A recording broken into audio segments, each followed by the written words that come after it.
Hey everybody, it's Sunday and it's time for another edition of Storytime. I have with me today Barnaby, and Barnaby here is a red tegu. He is a baby, well, kind of a baby. He's probably at least like a few months old or so. He's getting a little squirmy because I am in a big room and it tends to be a little hollow in here, but we are in the middle of getting Barnaby nice and socialized because tegus can become pretty big lizards. Tegus can get like 3.5 to 4 feet long. They get these big jowls, like heads this big, and they can chop down on stuff pretty hard. So if we get a tegu nice and socialized when they're young, then we don't necessarily have to worry about aggression when they're older because tegus tend to be just big scaly lap dogs if you treat them right and if you get them trained correctly. Now that's the most important thing, because starting out with an animal like this that can get very large, you got to make sure that they're used to people and that they don't have aggression towards us. Now, specifically with Barnaby here being a red tegu, he's a variation. Most tegus are going to be black and white. These guys are found in Argentina, Uruguay, Paraguay, sometimes even parts of Brazil. And the red is a kind of a color morph. So some certain areas, they will have a little bit of red tint in them, but when they're bred in captivity, they can breed them to have more red, just like they can do blues too. But for the most part, we're gonna find them as black and whites. Now, tegus are an awesome omnivore.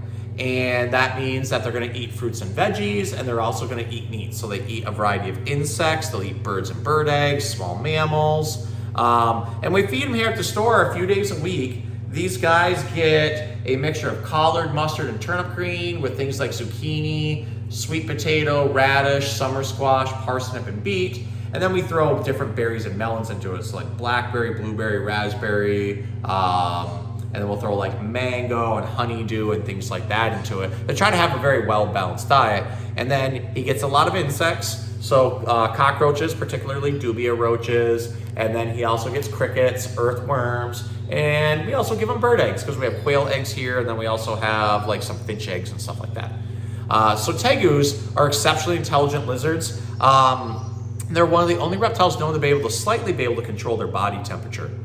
So as we know, most reptiles are cold-blooded, and they warm themselves up by being outside and basking. But with a tegu, they can actually control their temperature slightly, similar to a bird. So this makes them different from other reptiles, and it can also make them a very highly invasive species. Right now in Florida, these guys are highly invasive, and they've been making their way up through Georgia and even up towards North Carolina.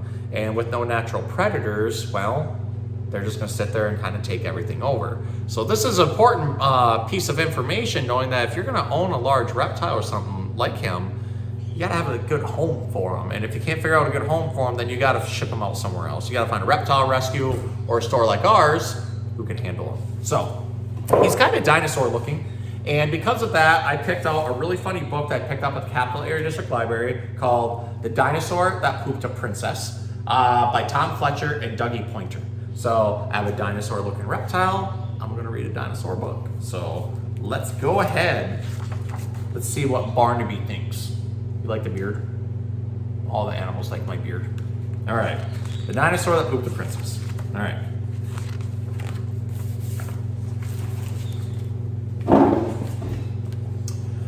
Once upon a time, Danny was riding his dinosaur steed in search of a princess who longed to be freed. But soon they were lost in fairy tale land, so they asked for directions from Gingerbread Man. Gingerbread Man, oh gingerbread man, show us the way we should go if you can.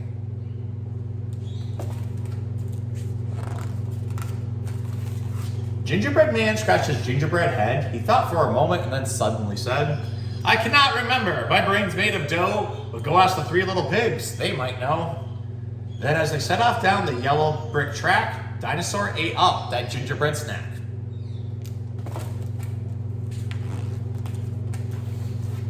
They soon came across the 3 little pigs rebuilding their houses of brick, straw, and twigs. 3 little pigs, oh 3 little pigs, Princess needs our help. Do you know where she is? The 3 little pigs made a little pig huddle, but they couldn't agree. They were all in a muddle. She's this way, she's that way, she's down there, they said. Why don't you go ask Prince Charming instead? But while Danny worked out which road should be taken, the pigs smelled like bacon, so Dinosaur ate them.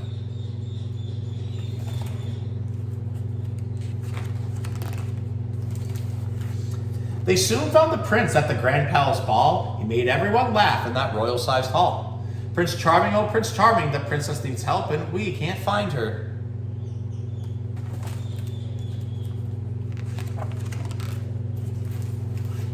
He gazed in the mirror that hung on the wall, then the prince swished his hair and announced to them all, "The path to the princess's tower is scary, and if you go forth, you'll need new underwear." He wrote down the way they should go on a scroll before Dinosaur swallowed the Prince Charming whole.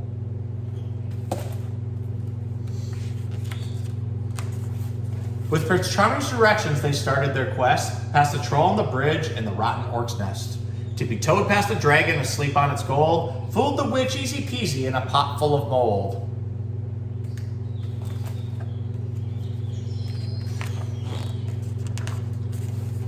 Tamed the wolf in the woods, swam the sea of quicksand, climbed the beanstalk and high-fived the huge giant's hand. But with Danny so focused on saving the maiden, how was he to know that his noble steed ate them?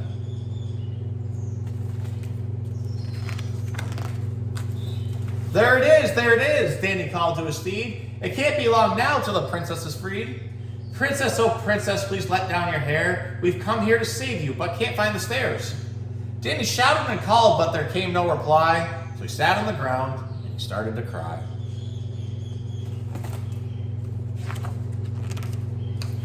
Just then, an idea pinged up in Dinosaur's head. Perhaps they could fly up the tower instead. With fairy tale creatures deep down its gut, its brain made a wish involving its butt.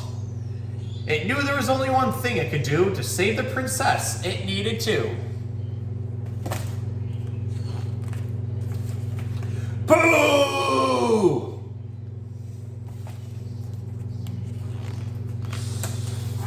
Like a giant poo fountain, they shot up the tower, giving fairy tale land a smelly poo shower. It pooped out orcs and trolls all over the place, and the prince still looked charming with poop on his face. Dino's butt huffed and guffed, and he pooped out the pigs, blowing down their new houses of brick, straw, and twigs.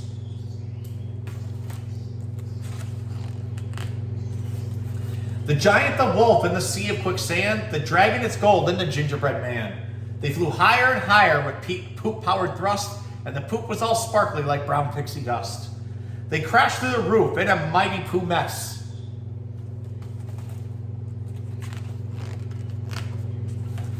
Then out of the dust came one angry princess. "My bedroom! It used to be pretty and blue, and now it's all gooey and dripping with poo. I didn't need saving. My home is this tower. Now I'll make this mess right with my princess girl power." So she swished her wand and she clicked her heels too. Then she sang bibbity bibbity poo. Loads of magic appeared from the wand in her hand. And the poop disappeared from fairy tale land. "We're sorry," Dan said, "for the way we behaved. We know not all princesses need to be saved. The story is over, the sun is descending. But wait, there's a twist, this fairy tale ending."